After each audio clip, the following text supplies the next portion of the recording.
Welcome to the Great Detectives of Old Time Radio. From Boise, Idaho, this is your host, Adam Graham. If you have a comment, email it to me, box13@greatdetectives.net. Follow us on Twitter at Radio Detectives and become one of our friends on Facebook, facebook.com/Radio Detectives. I do want to let you know today's program is brought to you by the financial support of our listeners. Thank you so much for your support. You can support the show at support.greatdetectives.net. Also, if you'd like to hear one program, we're going to do 3 specials during our listener support campaign. We'll be playing episodes of shows we haven't played, in which we're not going to play the whole series for a while. So if you'd like to hear something, email me box13@greatdetectives.net, and I'd love to hear from you by February 8th. All right, well, it's time for us to continue on with the Sea Legs matter, parts 3 and 4. From Hollywood, it's time now for... Johnny Dollar. You hear me? Johnny Dollar calling. This is Pat McCracken, Universal Adjustment Bureau. What under the... Hi, Patsy. Johnny Dollar. Johnny, what kind of a noisy hookup is this, anyway? Pat, this call is being relayed to you from an amateur radio station. Well, next time, try the telephone. From Puerto Gardo, Nicaragua? Oh, now you're coming in quite clearly. Puerto what? It's a little spot on the Caribbean coast, the last port of call for the Sea Legs before she was wrecked. Mrs. Douglas Lanfear still with you? No, and I don't know where she's gone, which is why I called. So? She acted just as surprised as I was that we both took the same plane down here.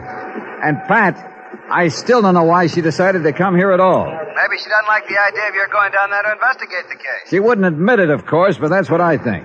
You think she may try to obstruct your investigation? Right now, I don't know, because she suddenly chartered a small plane and disappeared. To work her way back here to the States?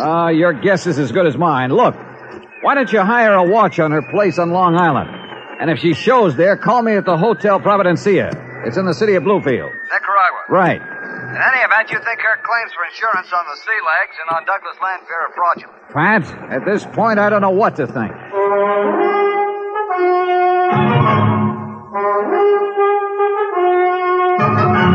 Tonight, and every weekday night, Bob Bailey in the transcribed adventures of the man with the action-packed expense account, America's fabulous freelance insurance investigator. Yours truly, Johnny Dollar.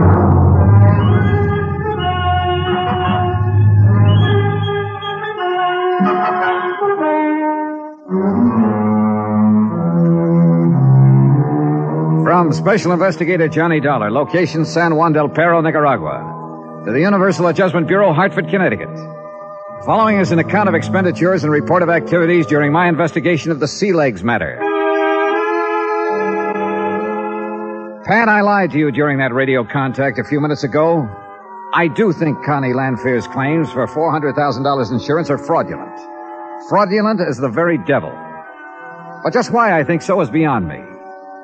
At any rate, the assistant who's foisted himself on me down here is a real weirdie whose name, believe it or not, is Oscar Patrick Vladimir Pasquero. He rented a plane and has flown me here to Puerto Gardo, a half-baked little town on Nicaragua's east coast. Here is where a radio amateur made the last contact with the Sea Legs before it smashed up and sank off the Baldero Islands. And who is the operator of this ham station? Oscar Patrick Vladimir Pasquero. Phew, such a long talker, Mr. Dollar. I'm cranking this generator until my arm is nearly dropping off. Well, I'm sorry, Oscar, but that contact with the States was important. Even my back is tired. I know. I'll make an expense account to you. Say $10. You try that, and I'll fly back to Bluefields without you. Oh, please, Mr. Dollar, no joking, please. Who's joking? What, without me, you would be a lost soul in this vile country. Hey, tell me something. Why did you ever set up a transmitter in this isolated fishing village? I should set it up in Bluefields? They even wanted me to have some kind of license up there. Disgusting. And a waste of money, too. Now, that reminds me. Do you have a pilot's license? Who needs a pilot's license when those little planes practically fly themselves? Besides, a pilot's license costs money, too. Well, I have one, so from here on in, I stay at the controls. No confidence in me, no confidence in you. What a smirch on the good name of Oscar. Okay. Now, let's get out to that flat where you parked the plane. I want to fly over the spot where the sea legs went down. You see how invaluable I am? Huh? Without me, you wouldn't even know where to look for the Boldaro Island. You know darn well, all I have to do is look at the charts in the cockpit of the plane. But, Mr. Dollar, that wouldn't be fair.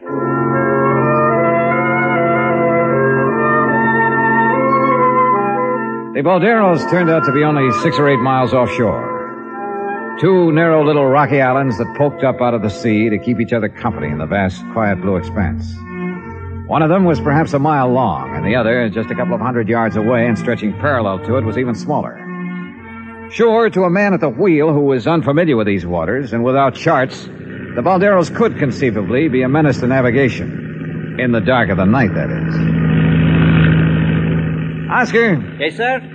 Do you remember what time of day it was when the sea legs went down? Of course, I remember anything. Names, dates, places. Well, how about the sea legs? Of course, I was talking to her by radio. Well? Such a lovely day, too, just like today. Do you know Mr. Lancer even promised to take me fishing after we finished the radio contact testing? What time? He even promised we would... it was exactly 10:21 a.m. when the radio signal from the yacht suddenly cut off. You're sure of that? Yes, sir. We were talking away back and forth, and then pip, nothing. 10:21. One question, a couple of real good answers.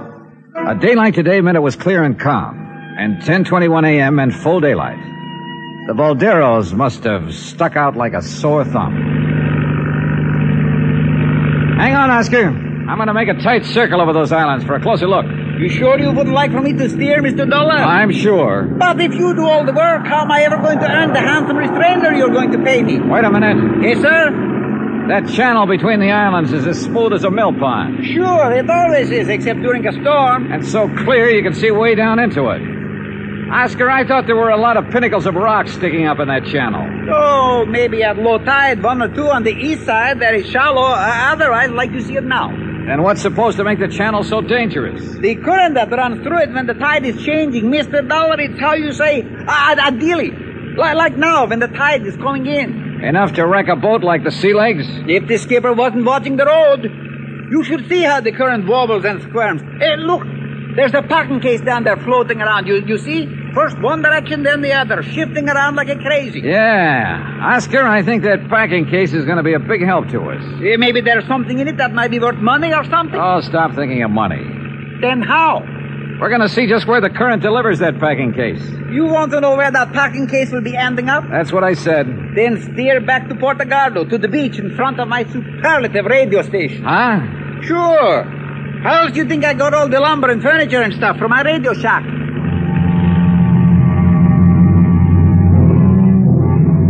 He was right. From the air, we could see that every bit of flotsam passing through the Baldero Island Channel on a rising tide wound up in the tiny cove on the shallow sandbar directly in front of Oscar's radio shack. Even now was piled high with crates, bits of ship's rigging, odd pieces of furniture.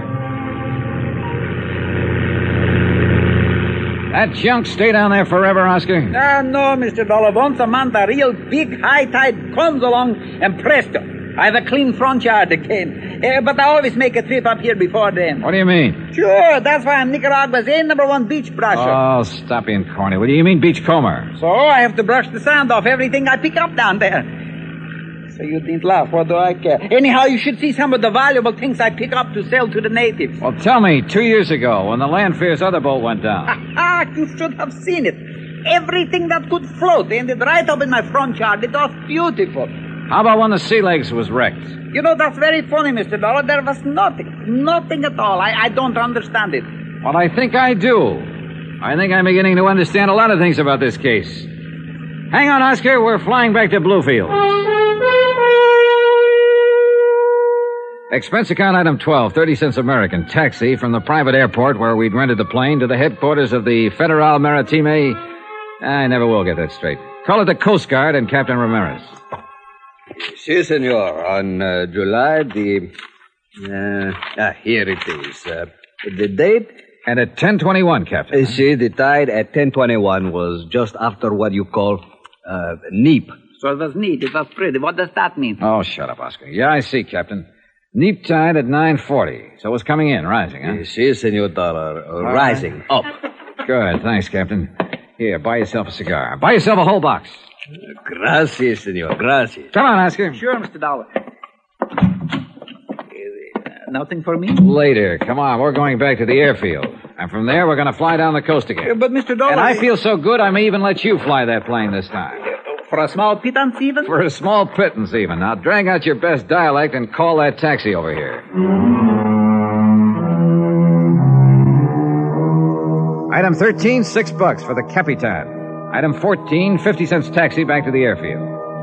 For some reason, the fare in the old Model T went up every time I used it. Or did Oscar wink some kind of a deal with the driver that he could cut in on later? Item 15 and another $45 for rental of the plane, and I'm sure it all went into Oscar's pocket. That his knowledge of the language enabled him to persuade the owner we shouldn't pay 2 rentals in one day. We headed south and made good time. But where are we going? Another few minutes and you'll be down to Costa Rica. What's that little seaport straight ahead? San Juan del Perro. And according to this map, it has a more than adequate landing field. Look, you see what I see down there on it? Yeah, exactly what I hoped to see. The twin of this plane. The plane in which Mrs. Landfair disappeared this morning. I'll land right beside it. No sooner said than my name is Oscar Patrick Vladimir Pasquero. Pasquero. Don't these little fields have any personnel? Ha! If they get 2 planes a month, they think it's a crowd. Yeah, but there must be somebody. There's a car back of the hangar. Good. Then we'll have transportation into town. You still haven't told me why you decided to come here. Was it because Mrs. Lanter did? That was something I didn't know until I saw that plane down there.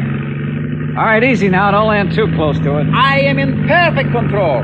Here we go. No, Oscar, it was a hunch, based on the fact I remembered that the Sea Legs was built in this town. Hey, nice landing. Thank you, Mr. Dollar. Maybe a little extra bonus for such a good job. If you don't stop talking about money, you're going to have to find yourself a... See, am I crazy? Isn't there someone in the cabin of that other plane? Hey, the car, it's coming over to meet us. Hey, watch it, Oscar. That darn fool is heading right across our landing pad. Huh? Gun the engine. Is he crazy? Can't he see us? Hey, swing hard, but don't flip us. Come on, more throttle. It's already there. Then straighten out. Take off. I can't. What'll I do? What'll I do? Let me hit those controls and hang on. Here he comes. He'll hit our gear. Hang on.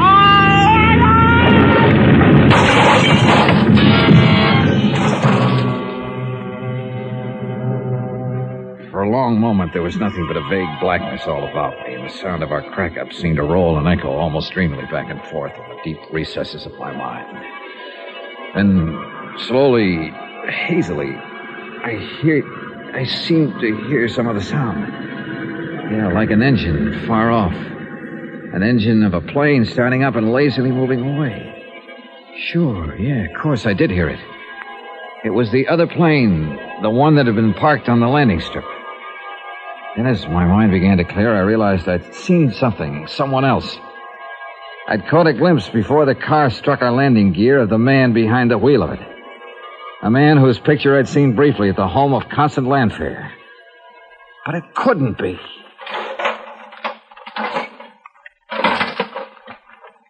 Oh, Mr. Dollar.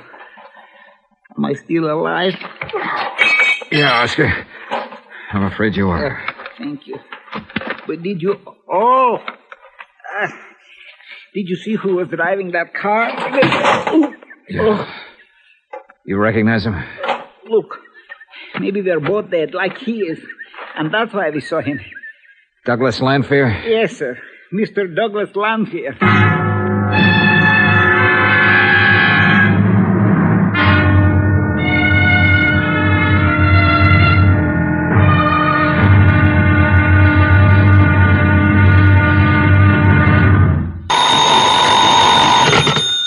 Johnny Dollar. Alguien le llama de los Estados Unidos. Ah. Johnny? Yes. Pat McCracken, Universal Adjustment in Hartford. Oh, hi, Pat. Now, listen, as you requested, I had a man sent out to Mrs. Landfair's Long Island home to see if she'd returned. I suspicion wrong, Pat. She's still here, very much so. Will you listen? Shoot. The man was a little over-ambitious. Let himself into the house through a basement window. So? While he was there, the telephone rang. He wasn't crazy enough to answer it. Crazy like a fox. It was long distance from right where you are now, San Juan del Perro.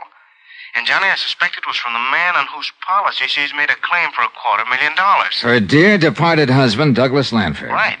Now, if so, her claim on him, at least, is fraudulent. So see if you can dig up some proof. Brother, I have it. The man is anything but dead. Huh? It was Douglas Lanfair who wrecked our plane when we tried to land here a few hours ago. Then, Johnny, get him. Sure. If he doesn't get me first.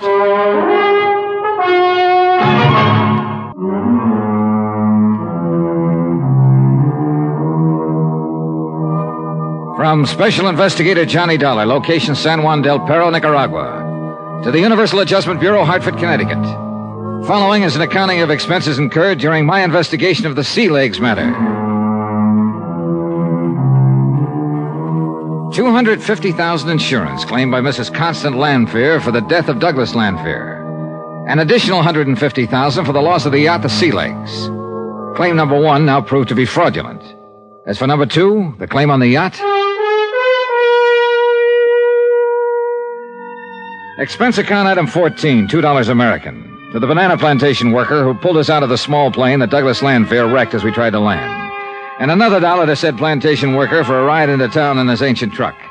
I must admit that this is one time that my ubiquitous assistant, Oscar Patrick Vladimir Pasquero, came in handy through his knowledge of the Spanish Indian dialects spoken in these parts. Apparently, San Juan del Perro had once been a fairly busy little seaport. But over a period of years, the sea had slowly, inexorably washed in shallow sandbars, and only a handful of small cargo and fishing boats now negotiated the narrow channels that led out to the Blue Caribbean.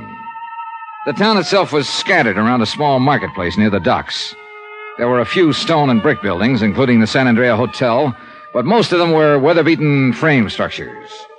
An occasional aged American car kicked up the dust, but most of the street traffic was ox carts. Item 15, $2 American, to a doctor with an unpronounceable name who came to our room at the San Andrea and patched us up. And about 7 p.m. he left after instructing us to spend the rest of the night in bed. Item 16, another $2 for a sumptuous dinner brought to our room. American dollars, I learned, go far in this place. Unless, of course, Oscar gets his hands on them. You should let me handle all the bills for you while you're here in Nicaragua, Mr. Dollar. Yeah, sure, and let you take a 50% commission on all of them, huh? No thanks. Oh, but, Mr. Dollar, When the poor fellow who rented us that plane to get down here starts patching it up, my expense account is going to take a big enough beating. Have no fear. I will supervise the repairs on the plane myself. Yeah, for a small pittance. Yeah, of course. What a wonderful dinner. Now, to sleep it off. Well, you sleep all you want to. I got work to do. Work? Yeah. Besides, you still haven't told me why we flew down here in the first place. I still don't understand. Listen, Oscar, a couple of years ago, Lanfair lost a power cruiser off the Boldero Islands. I know. I told you I helped him and his wife and his captain get to shore. He collected $85,000 for that boat from his insurance company. I saw the boat. It was worth the $85,000. So he should have insured it for more, maybe $100,000. Made himself a profit. A very poor businessman. Will you listen? The ease of collecting on that loss must have given him ideas. What's more he could do with some money? The parental estate was running low. Anyhow, a few weeks ago, he brings a yacht, a motor sailor down here. The Sea Legs. Right. This one's insured for $150,000. And his own life is insured for $250,000. Aha. Maybe he's not such a bad businessman after all. He takes the Sea Legs out to the very same place where he lost the first boat. This time, he leaves his wife ashore. He and the skipper go out alone, presumably to check on some new radio equipment he's installed. Sure, we made the radio contact from my own personal sender on shore at Puerto Gardo. But the contact was suddenly cut off. I heard it. And the next thing we know, Mrs. L is back at her home on Long Island claiming a total of $400,000. Well, why not if she thought he went down with the boat? Because I don't think she did. What's more, I'm going to prove... Of course I knew it all the time. Because if he drowned off the Boldero Islands, what was he doing here today, driving the car that wrecked our plane? Unless he was dead. And do you know something, Mr. Dollar? I don't believe it. Oscar, there was somebody in the cabin of that other plane waiting to take off with him after he smashed our landing gear. You didn't see who? No, but I'll give you odds it was Constant Lanfair. Another thing, she said that when the Sea Legs went down, she heard it go over the radio. You said that the signal just suddenly cut off. Mr. Dollar, you don't think the yacht was wrecked at all? Not any more than I think Lanfair went down with it. Then where is it? Well, I have a hunch it's right here in San Juan del Perro. Yes, but wouldn't everybody know the boat? Oh, Oscar, one of the oldest insurance rackets in the world is to fake a shipwreck, take the hull to some obscure foreign port, dress it up in new paint and rigging, then put it to sea again. Now, why Why didn't I think of such a good... Now, if I remember rightly, I spotted a couple of old shipyards down here when we circled the land. Yeah, sure, but there's only one that does any work. Do you know where it is? Of course I do. You see how invaluable I am to you? Then that's where we're going right now. But, Mr. Dollar, what if you do find the boat? What do you mean? Mr. Lanfear has already flew the goose. He took off in that other plane after we cracked up. Look, we'll take things as they come along. Right now, while we're here, I want to look for that yacht. I saw an excellent picture of it, and I'm sure if I find it, I can identify it. And if we do find it? We will have twice the case against the Lanfears. Mr. Dollar, I am fortunate to be working for such a sterling, silver, 14-carat genius, for the most outstanding, intelligent instigator... Get your hands out of my pockets. There's one other thing I'd like to find. One person, unless Lanfear murdered him. Who? His one-man crew. Oh, Ramon Gonzalez. The same man as on the first trip. Well, if he was allowed to live through the first wreck, he was probably in cahoots with Lanfear and therefore is still around. Would you recognize him if you saw him? Maybe so, maybe not. The first trip he was big and fat. The second trip he was skinnier. He wore a beard on his face. If he's changed again, yeah. Oh, you're a lot of help.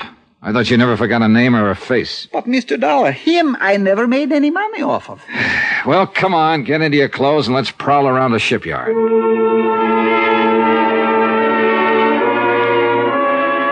It was only a few minutes after 8, but the town was practically asleep, except for an old saloon down near the docks. Quietly, so not to disturb the snoozing night clerk, we let ourselves out of the hotel and headed for the waterfront. The night was clear and moonlit, so we had no trouble finding the way.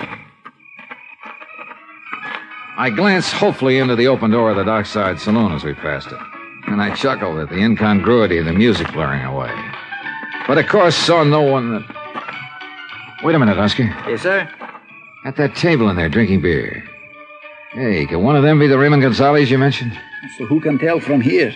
In San Juan del Perro, there must be 100 who are skinny and wear a dirty little beard on their face. Could you tell from close-up? Sure. Would he recognize you?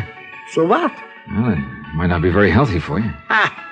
Mr. Dollar, working on an important campaign for you, my dearest friend, I would gladly lay down my life for you. For a small pittance, of course. Of course. Anyhow, how would he know I am working for you? Okay then. Saunter in and take a look. Okay. I'll wait right here.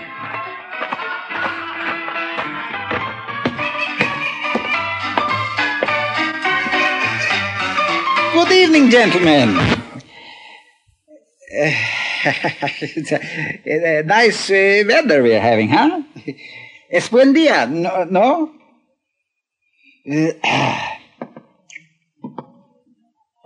Well, if it isn't my old pal Ramon Gonzalez. How are you, Ramon? Extranjero? Me? A stranger? Why, I'm one of your oldest and dearest friends. Es mi amigo, remember? Sálgate, extranjero. Get out. But I am Oscar Patrick Vladimir Pesquero. You know, just a fine old Spanish name. Who helped you ashore that time when you... No. Put on that bottle. Salga, lárgate de aquí, o si no te mato. No. Te mato.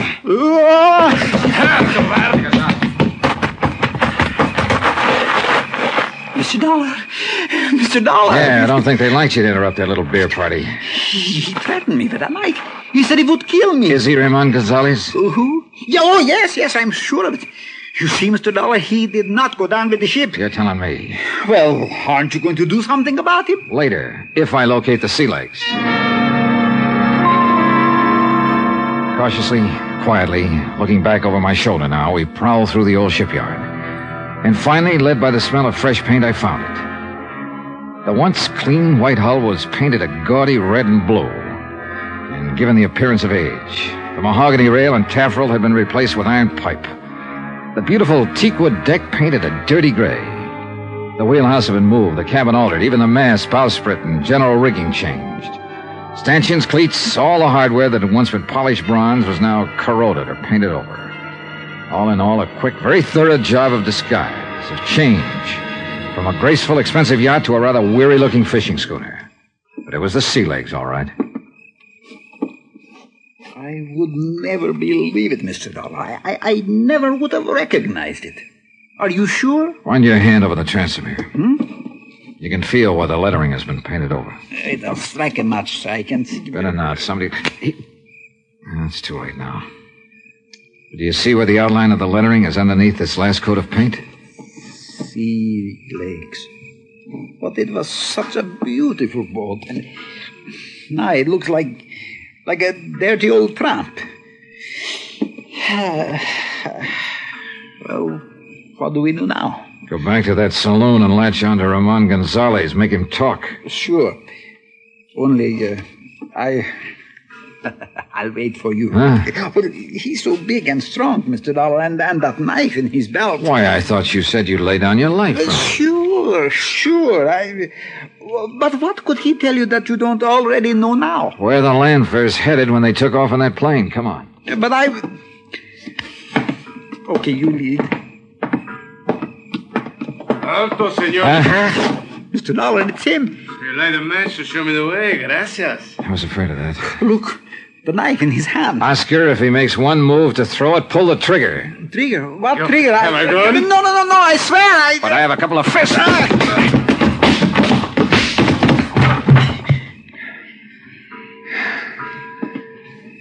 Well, let's bring him in.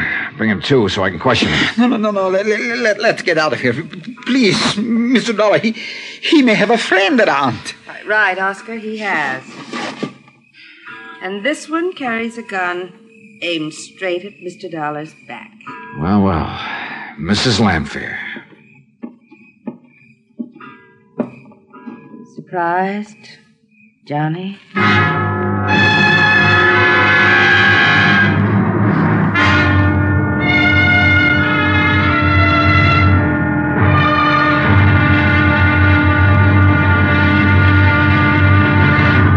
Now, here's our star to tell you about the final episode of this week's story. Tomorrow, sometimes when you wind up a case, things take a turn, a sudden switch that makes you wish you hadn't won. Join us, won't you? Yours truly, Johnny Dollar.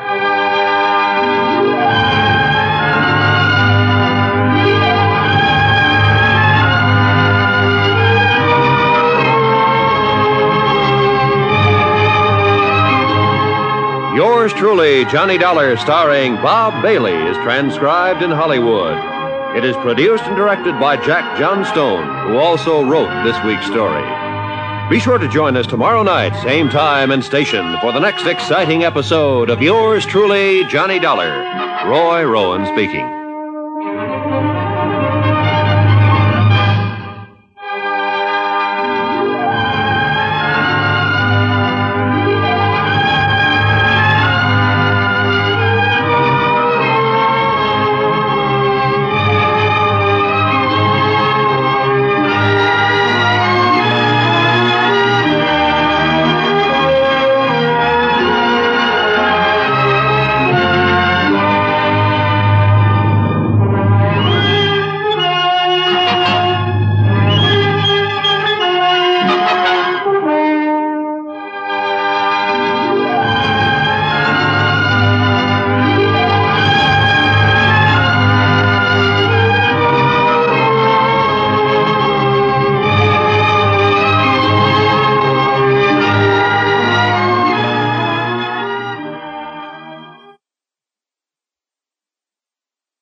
Welcome back.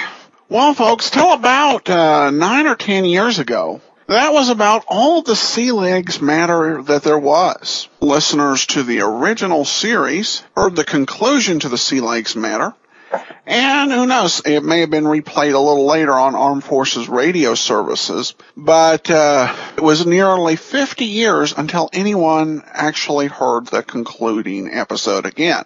It was the very last of the 5-part serial to be completed, and we'll let you in on it on Friday.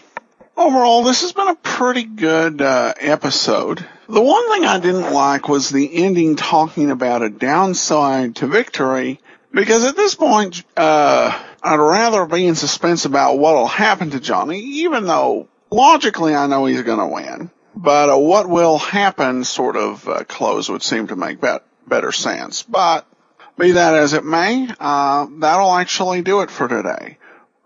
join us on Friday for the conclusion of the Sea Legs matter. And we will also, of course, be starting Manhunt. Tomorrow, an episode of Nick Carter's coming up. In the meantime, you can follow me on Twitter at Radio Detectives. And one thing I've started to do is kind of live tweet as I am watching mystery movies with my impressions, and just trying to figure out what else we can do on Twitter, and having some fun with that. And also, of course, you can always follow us on Facebook, facebook.com/Radio Detectives. But from Boise, Idaho, this is your host, Adam Graham, signing off.